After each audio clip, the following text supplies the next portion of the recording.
And hello, Escape Nation. It is I, the Heroscaper, here with some awesome cardboard parcels in hand.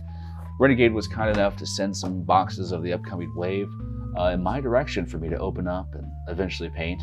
And honestly, I'm just excited. Looking at the box art, there's some awesome sculpts, but I haven't yet had a chance to get my hands on them. So I say we crack open these cardboard boxes and see what goodies lie within. All right, so first off, we have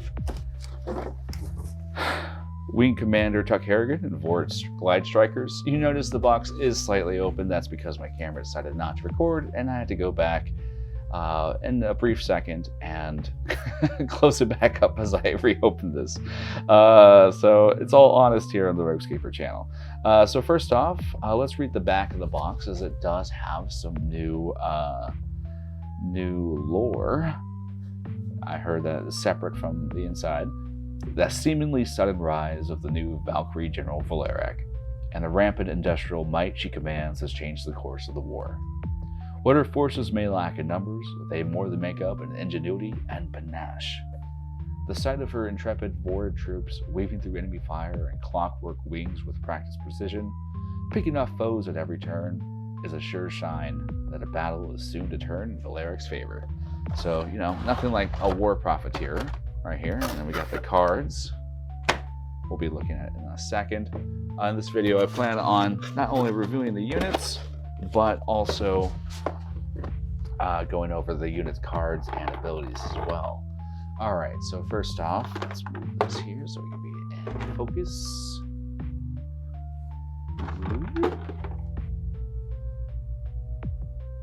All right, so first off, we have an altar. I'm gonna have to think of fun names for all of them. It may or may not come up in the moment. Honestly, I'm just surprised at the amount of detail available on these.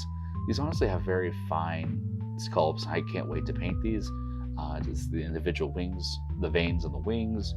We have these guns with like details on the kind of the clips and the belts and other gun terms I don't really know in the offsets. Let's see here. I just like these are really fun. Like these have a bit of the detail of the XLs on them, but they're a lot more spaced out and open. There's a lot more space to work with and focus on highlights in a broader area. So Otter is a really cool model. It's honestly a dynamic pose that is kind of hard to make. It's kind of simulating flight with the tail, and this kind of looks, it's a cool pose. I like when units have a very individualistic pose. So Otto the Otter, looking pretty great right there. And it looks like this guy is perhaps, judging by the art, is some kind of muskrat, I'd say. These guys definitely remind me of like Fantastic Mr. Fox. All right, so I don't know what thing this is. Maybe it's a squirrel. I think it's a squirrel. Again, kind of similar details. I really am just impressed with the clockwork kind of steampunky vibes these guys have. Steampunk can be over-designed at times, and I appreciate that they keep the broad details there, but still the overall aesthetics minimal. Oh man, these are gonna look so great with paint on them. All right, next up, we have the Beaver, my favorite Mel Gibson movie.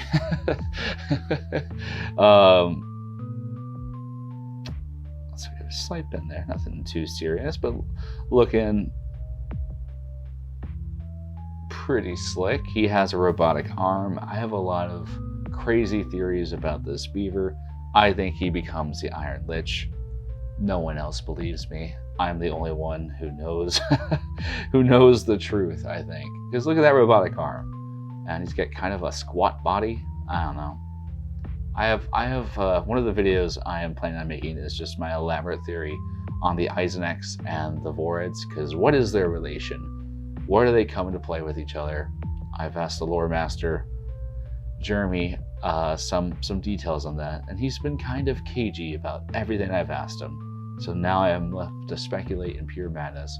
But all that aside, the beaver looks really nice. Beavis is a great addition. Honestly, this wingspan is really impressive. Like, these are kind of like, you think they're really small, but honestly on the onset when you look at them, they have a wide breadth to them, and they really they could have just gone like with a beaver with a gun, but though I think the wings really add a really dynamic level to them.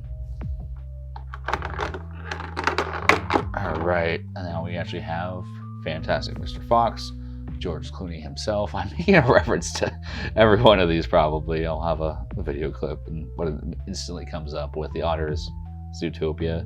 This one actually has a different kind of styled gun than the other ones. The other ones kind of have like standard stock rifles. This one has kind of a, like, I don't know. I don't know enough about firearms to give an accurate description, but this one seems more like an automatic weapon or some kind of heavier duty weapon it has on hand. I love, again, the posing on this one, using that tail to simulate flight. The modelers for this unit did a really great job. Also, there's just lack of kind of gaps and pieces missing like was seen on some other units I've encountered. It looks like they're really getting this modeling process down, and this is so far just been one of the nicest looking waves, even unpainted.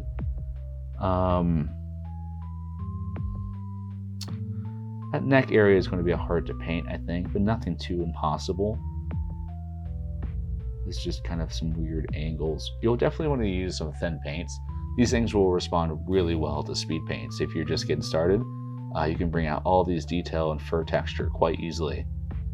If you really want to go the extra mile, if you notice these wings have like pock marks and little like battle damage on them, if you add some highlights to the underside of those with a darker tone, those will really pop and really catch the eye. I'm excited to see people's old color schemes for these. And then we have Tuck, who is just a little guy. He is just not even big enough to stay in focus for a second. Like, I am just looking at him in comparison, and there is definitely some kind of dimorphism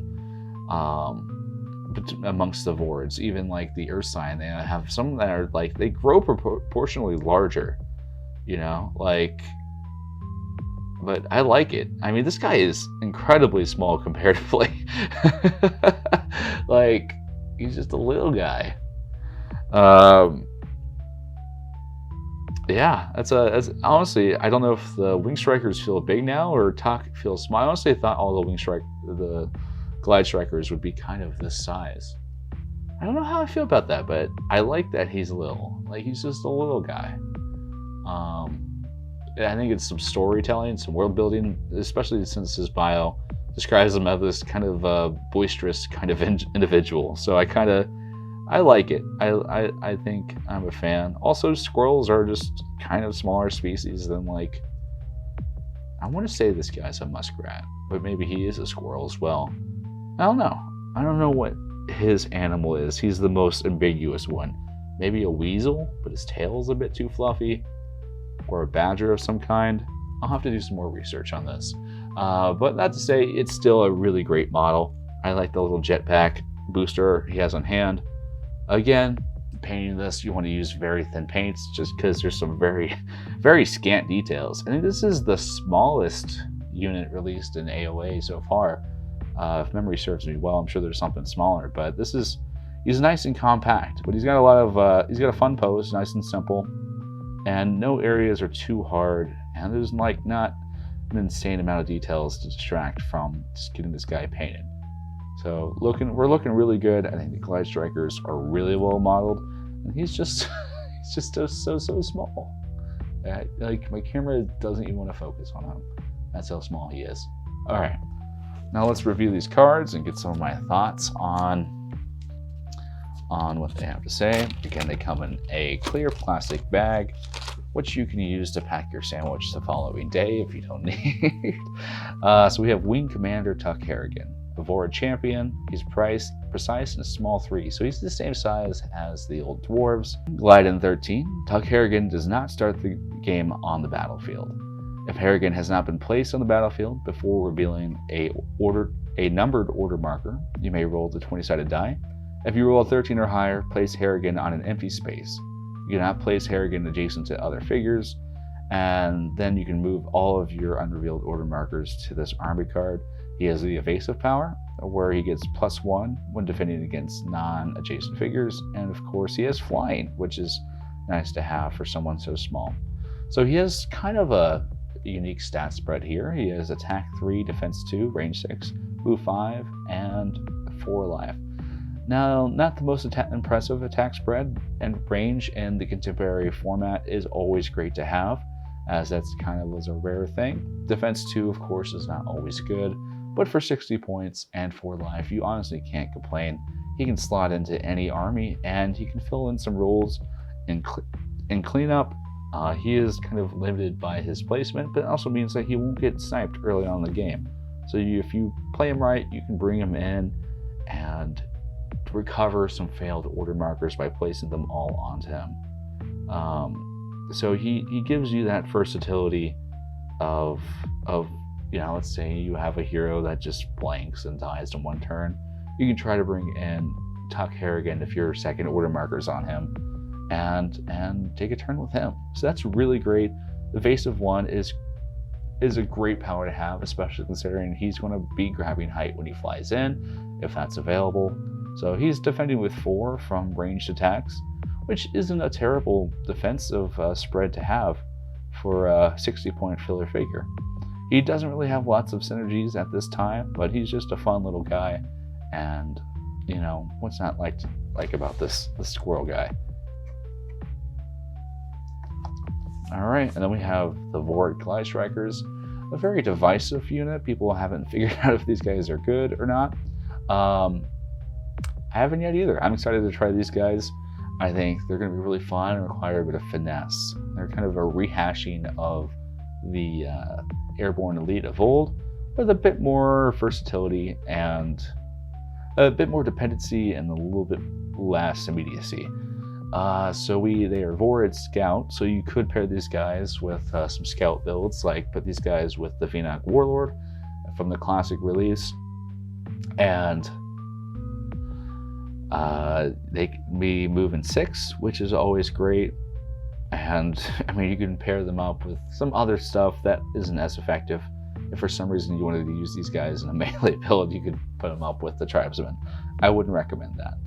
A 4-man range squad for 65 points, despite their weird entry point we'll be talking in, is not bad. You can slot this into an army as well quite easily if you have the leftover points, and you can pick off some small units. They have the move 4, range 6, attack 2, and defense 2. So once they're placed on the board, they aren't going too far, but they can definitely pick off some slower melee units before things can get to them.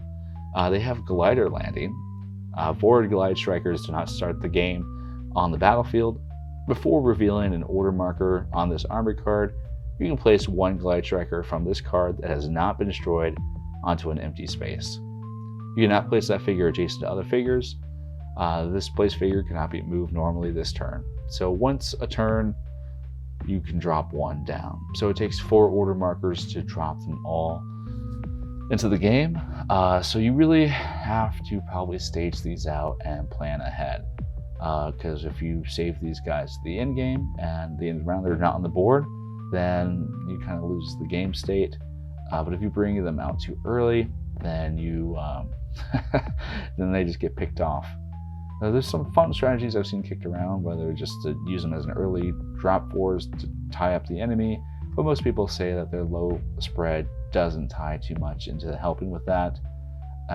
They also have Evasive 1 like Tuck Harrigan, so they can kind of pick some people off from range, although they don't have as much attack as their little guy later.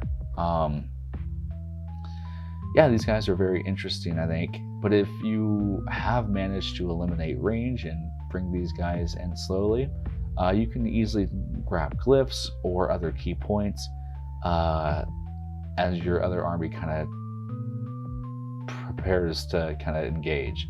I think that the main thing is to kind of treat these guys cautiously and then drop them into opportune spaces on like the third order marker when you know you've lost initiative or when you plan on losing initiative type of deal. That way you can kind of keep some on the board. Yeah, I haven't developed a full strategy, but I think they have some utility. And again, they can slot into any army, and that is the winged animal from a bed above box. I like how we have mammals here, but we don't have bats. They're like, let's make everything but a bat. So I wouldn't mind a bat version of these as well to help them out. I think that would be kind of fun, a little addition to the game. But honestly, I just love these sculpts. These are all going to be really fun to paint. I think the colors on the card and the units are great as is. And overall, I'm just happy with these guys. Painting fur and texture and cloth is going to be really fun. And I'm excited to try them out. All right. Next up, I'm going to save the big box for last. We have the Oathbound Phalanx and the Oathbound Legionnaires, or as I like to call them, the Phalanx, the Legionnaires. All right. I crack myself up, and that's all that matters. So the back of the box says, bound and pledged to Maladrix, their queen. The Legionnaires and Phalanx of the insectoid Scordire have been given a new chance to defend their honor. Banding together to swarm and overwhelm their opponents, they make any direct assault on the Queen a daunting process. You know, I am going to say we got bugs from Starship Troopers, and the only good bug is a dead bug. These guys kind of combine a lot of kind of that sci-fi tropes of that era. You got kind of Starship Trooper, you got a bit of Alien. What's that other one that I haven't seen yet, but people said it was? I think it was something from another thing. I'm sure someone will tell me. Whatever, there's alien space bugs. These guys are touching down on that. Again, we have the card and have the units. Let's go with the little guys first.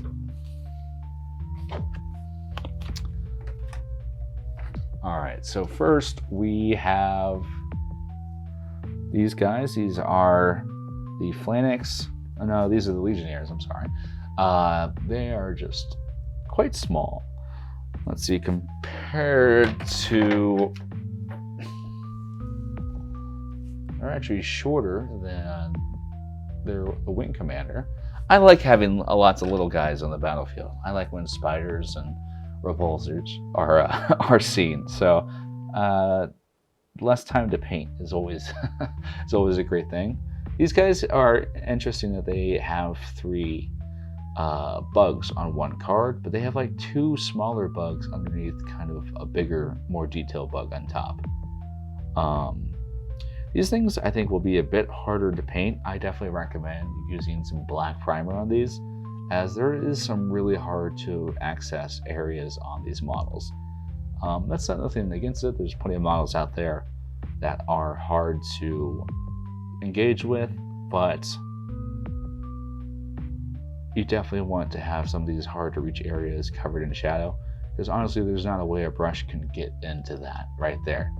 So definitely recommend priming black, and if you're using speed paint, maybe use zenithal or dry brush method just to bring out these details for that white underlayer.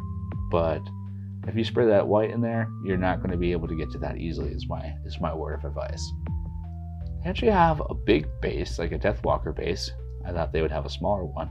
I guess they have kind of a wide breadth. I think they're all going to be kind of similar. Yeah, they're all pretty similar, which is fine. They're bugs. It's interesting that they have 2 smaller bugs and 1 big bug. Visually, I think it's just meant to show a bunch of them. They do have some kind of unique, I think the thing to notice is their backsides have kind of some unique dimensions on them, and that's probably the easiest way to tell them apart. Like this one is kind of coned and pointed.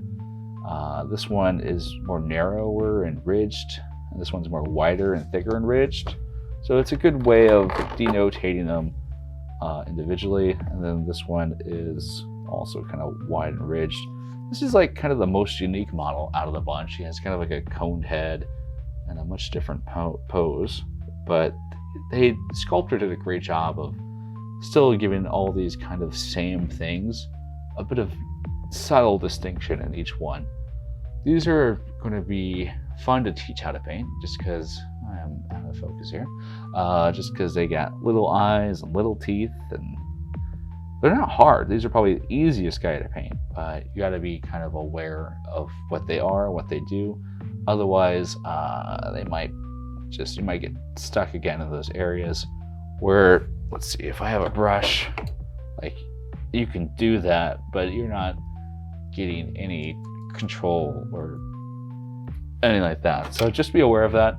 Definitely prime dark and then build up from there. And then got the bug ball itself. Boop. All right. This thing is pretty cool. I'm not gonna lie. I actually work as a pest control individual, so I like bugs. I appreciate anything bug related. Yeah, I think it's pretty good. Looks like some of the details were lost on this bug here, that they didn't come out as prominent, which is unfortunate because it's one of the main bugs, but it's not the end of the world. You can kind of buff that up individually. This is going to be a fun one to figure out how to paint. Honestly, there's a lot going on here. Not in a bad way. I think it's a fun challenge, but you're definitely gonna have to be aware of the model when you paint this. This is honestly the one from the original HasLab. I was like, how is this going to get painted? I've been kind of theorizing about this for a while. Of course, you could just, the back, it's just, you just got to be a bit patient on this and have a bit of focus, I think. You really just have to treat this like you're painting, a dozen individual bugs is the best course of action.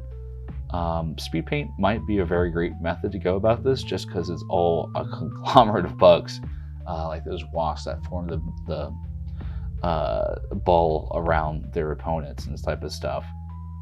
Which I would love some Scodire wasp. I think that would be kind of a great add-in. Yeah, for those looking to rebase, I don't even know how you would rebase this guy right here. Yeah, just looking through, trying to find anything else about it. I do wish that these bugs that were separated from it match this a bit better. They do seem a bit more distinctive, but maybe it's just that these bugs are the ones in the center and that's what they represent. Yeah, this is a hunk of plastic here. Like, you threw this at someone, you could knock them out. Not that I advise doing that, but it's nice it's nice to know your options. Let's look at these cards here. You can use this for your Cheez-Its after you eat your sandwich. All right, and first off, these are probably the most cyclical units in the whole game. You really need to have a flowchart to understand how they work, but let's dive into it and kind of parse this all out. It's really 2 units as 1 unit, so you have to kind of read both cards in tandem. So we have Scodire, they're soldiers, so if you wanted for some reason to give them a movement boost with Marcus, that option is available. They are tricky, so they can speed up Otanashi. Let's see, become 1. At the start of the game, if you have the Oathbound Phalanx in your army, then you may place any or all Oathbound Legionnaire figures on your Oathbound Phalanx army card instead of placing them normally. Instead of attacking with an Oathbound Legionnaire, if you control the Oathbound Phalanx and it is adjacent to that Legionnaire, you may place that Oathbound Legionnaire onto the Oathbound Phalanx army card. I might have to make a separate video for these guys, diving into depth how to make them work, but pretty much you have to have the big bug ball in your army with the little guys, and at the start of the game you can decide how many of these you want to put onto its respective card.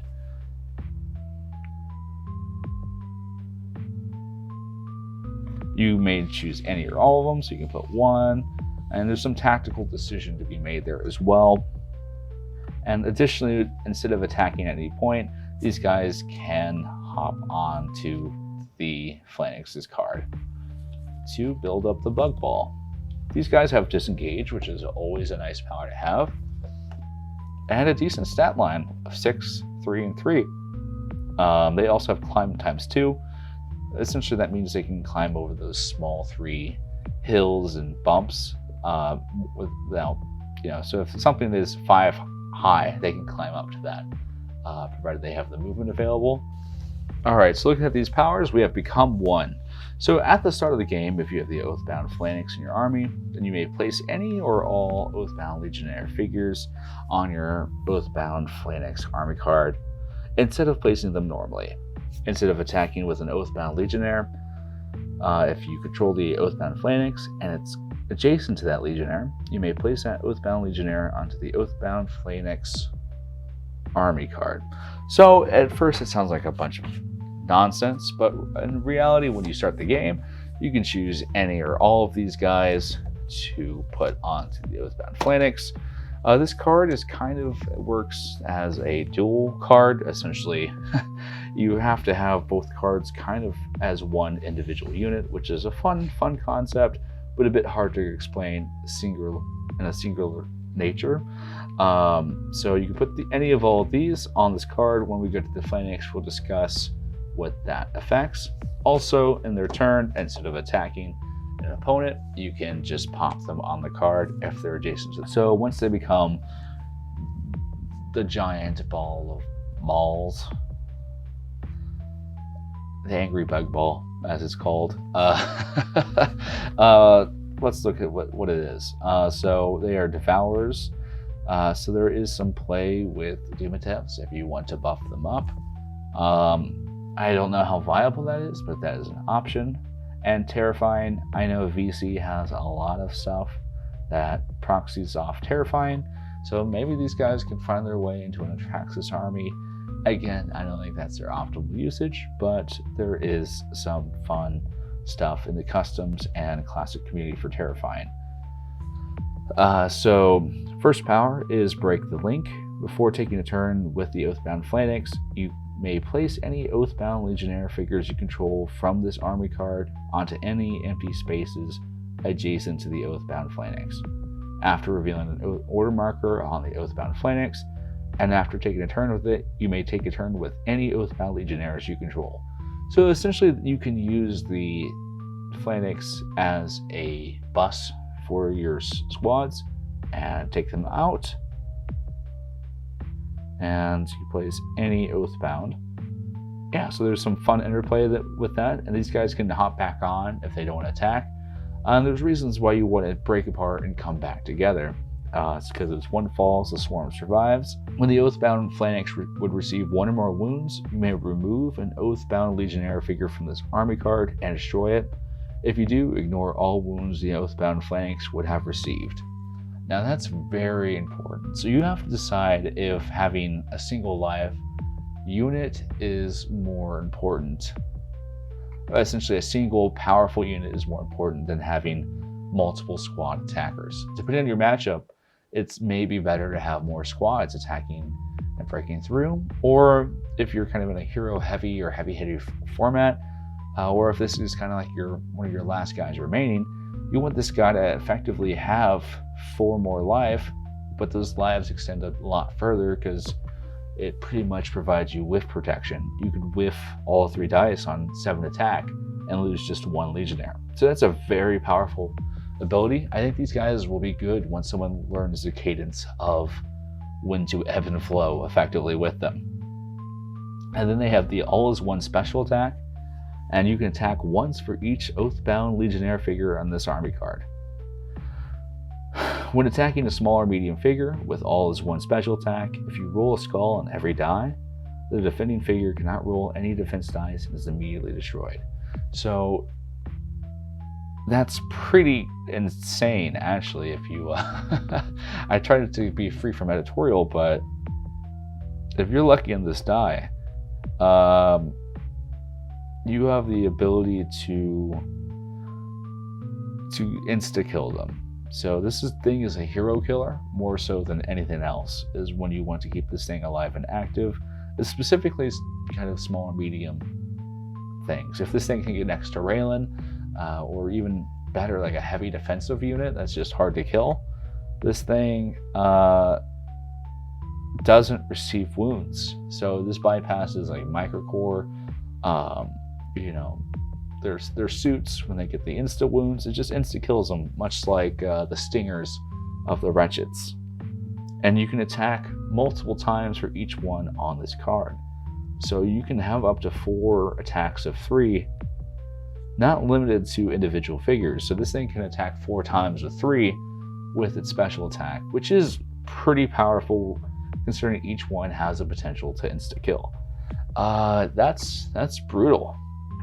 Of course, he has a move of 5, attack of 3, and defense of 3 for 80 points, and only 3 life. So you really have to be tactical on how you use this guy. You're sacrificing a lot of mobility and attack output by having the squads all on the Phalanx. Like, honestly, because having 4 attacks of 3 plus this guy attacking on his turn as well is a pretty significant turn, all for 130 points. This is potent. This is going to require a lot of tactical interplay and risk assessment, I think, to use these guys effectively. But man, if you are in the right matchup and you're rolling hot, this thing can devastate. Yeah, I love it. These are going to be really fun to play.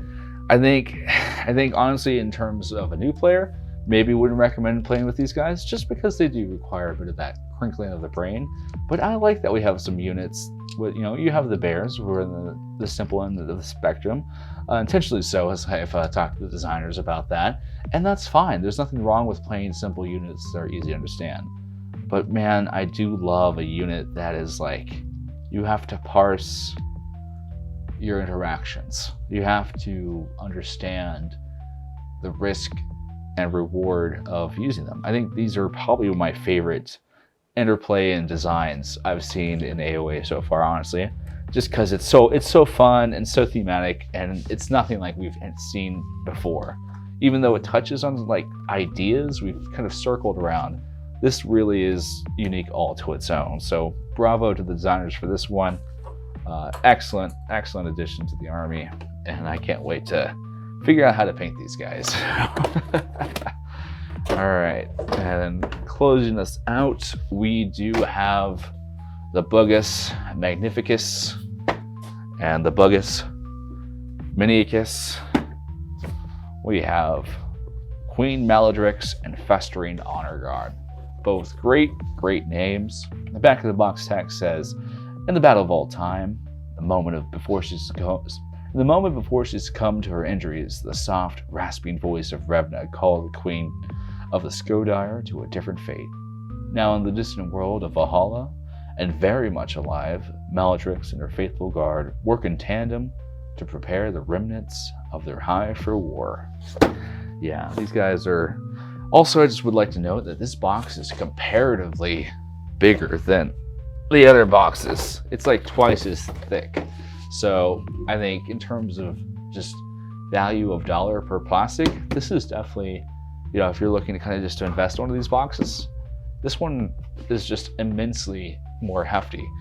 I think they all have great units. You know, I think it's more work to make a smaller unit, a small detailed unit compared to a bigger, broader unit like this.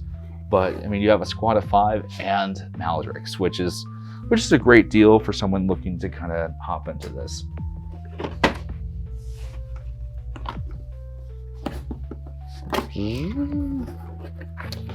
Holy cow, this thing is a Killer Queen.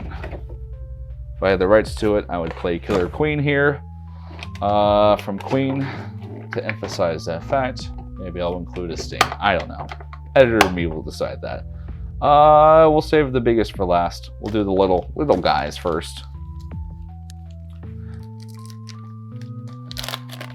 You have the cards. You can have your desserts, your raisins in there for your lunch.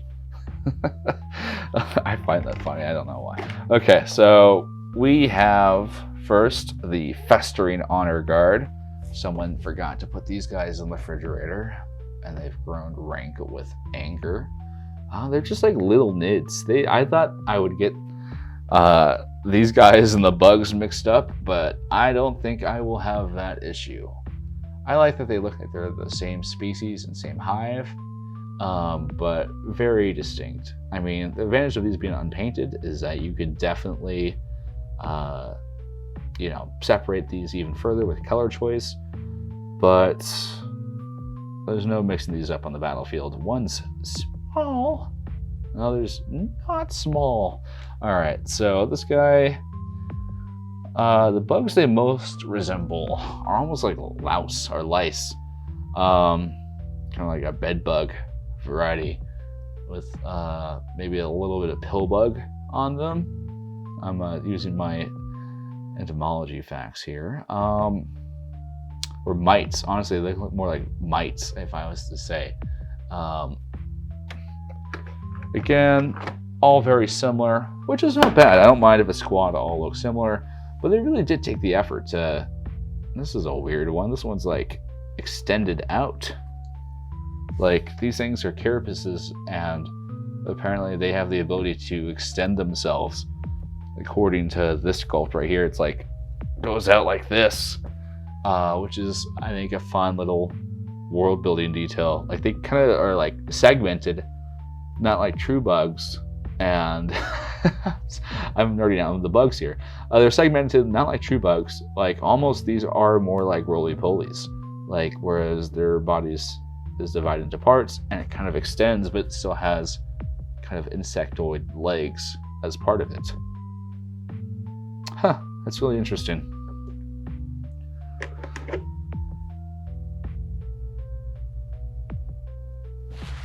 Yeah. This guy's a little bit more curled in, so like their body is like, imagine like they're walking like this, but their bodies can have the ability to almost snake around like this, which is just terrifying in of itself.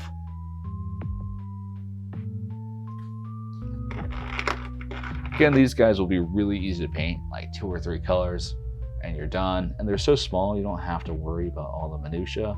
You can knock these guys out real fast, which is, I think, an advantage to them. They have a little bit less kind of locked in spaces. Again, you probably just want to be careful with these undersides, but not hard to paint. These guys would work really well with speed paint. I think even more so than the bigger bugs. Then we got this one. These are weird little guys. These guys are malformed, like intentionally so. Like you can tell the queen had some trauma when she laid these guys. Okay, yeah, very, very unique. And then we have Maladrix herself. Look at this thing. This thing is hefty and incredibly well constructed. This is the unit I was praying would get released, just because I loved it so much in the HasLab campaign. Like, we have the individual, this is going to be so much fun to paint. It's actually got like a really wide breadth. It almost looks like those kind of big, what are those big bugs called in Indonesia? Like the stick bugs or the walking stick bugs, but like the gnarly ones. And man, this is so cool. It's got the back spines. Let's count the legs. 1, 2, 3, 4, 5, 6, 7, 8, 9, 10. So these aren't insects, so you don't have to worry about that crossover. They're not conformed to the the anatomical limits of our world, which I think is pretty interesting. Like, what is the point of these back spines here? Like, what do they do? Like, they're cool, but are they vestigial? Do they... Will Maladrix 2.0 grow these into wings? I don't know, but they're cool. I want to try some color shift paints on Xenothrax. Really, when you shift it around, it looks like a gleaming beetle shell. Just all these spines. I also definitely recommend, just because of the size of the model, they probably had to use a lot of release agent to bring this out. So definitely scrub this down with a bit of a soap or isopropyl alcohol just to get all that release residue for painting. Yeah, it's got individual teeth, tiny eyes. There's just so many small little details. Like, I like models where you can look at it and the model tells a story and it opens up possibilities for you to customize it on your own. And there's going to be so many cool variants of this. I am just looking forward to it, of people putting their own paint on this thing.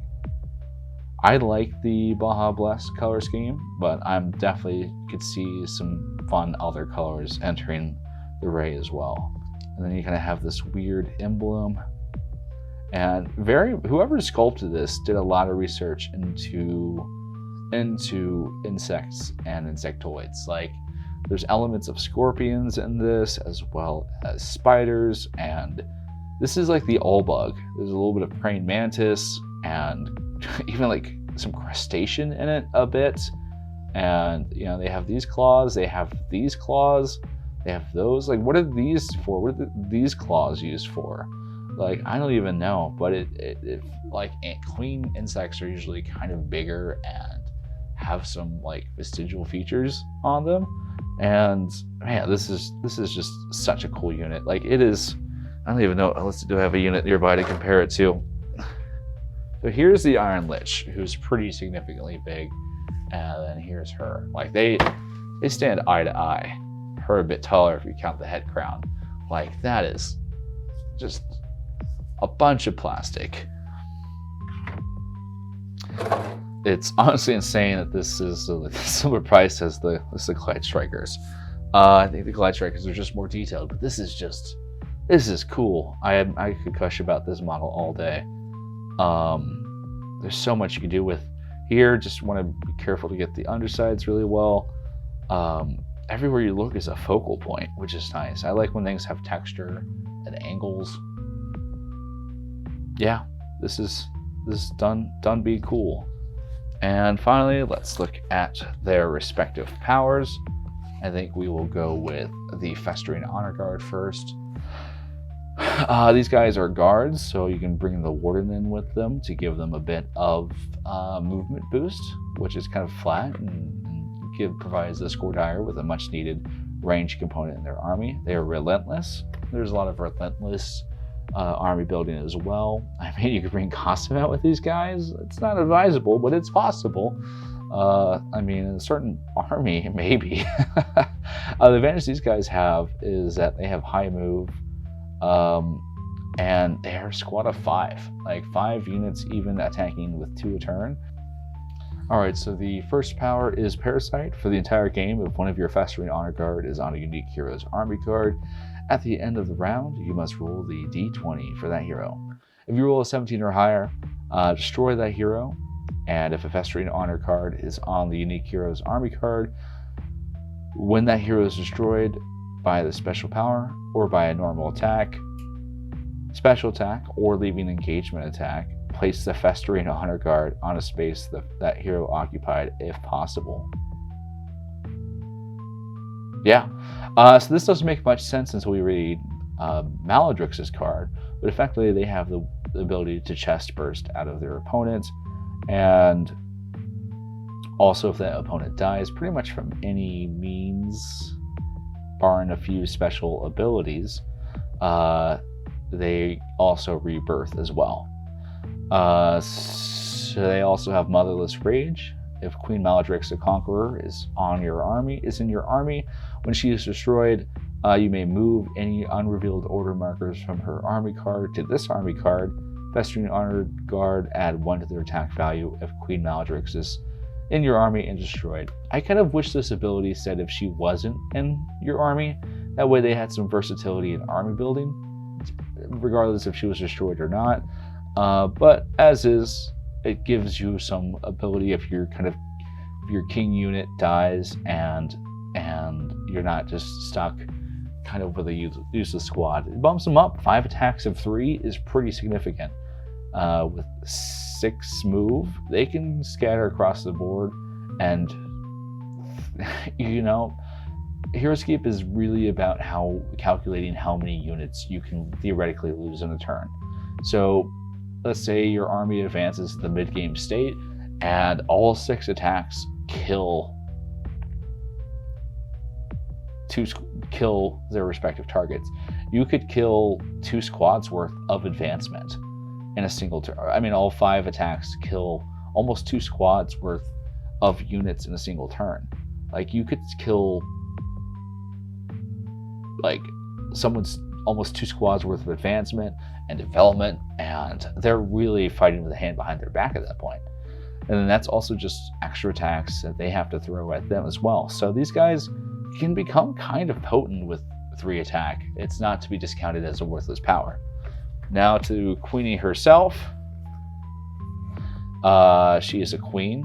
There's some VC synergy there if you're into the customs community, as well as terrifying. Another fun tag to have for some fun custom army build.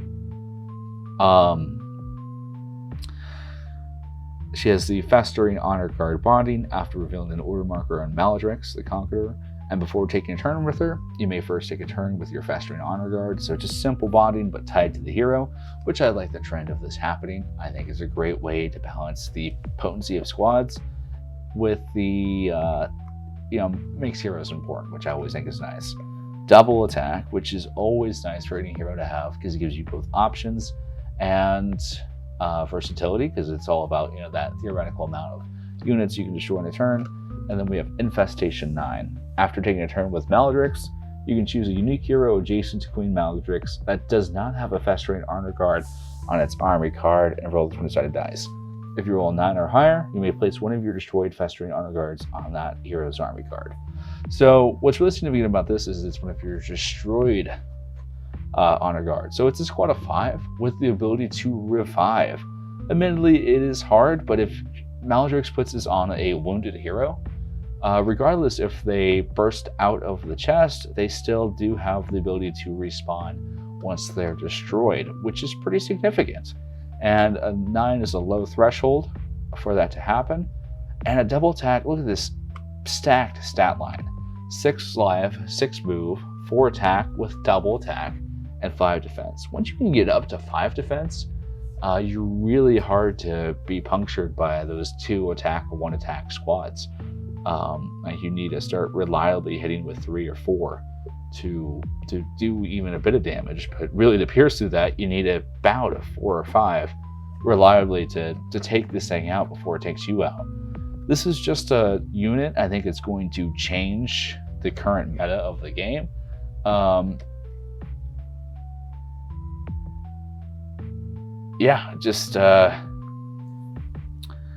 think it's going to be really fun to run this at armies.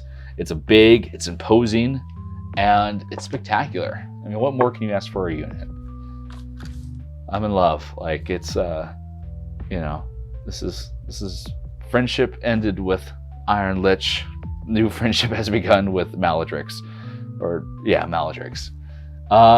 And so that's kind of all the units, all the boxes. Thank you again, Renegade, for sending this my way. I love looking into this, and I cannot wait to get some paint on these guys. They probably have some of the most unique designs of Heroscape released so far. Just really cool powers, really cool sculpts. Overall, super impressed. I'm happy with where Scape is going, and it's just fun to see the community thriving and going well. If you are interested in getting this for yourself, I do have affiliate links in the description below. You can help support the channel at no additional cost to you. I mean, who doesn't want a giant bug in their army? So that's that is given right there. And be sure to like and subscribe for more Heroscape content and other painting related content. We got a lot of stuff going on. I got to paint all these figures, and I'm working through some tutorials now for some other units. It takes a bit of time, so I apologize about that. But we got some fun stuff in the back burner. Scape is alive and thriving, and it is a fun time to be playing the game. Well, I thank you all for watching me ramble on too long about bug facts, and you all have a great rest of your day. Bye.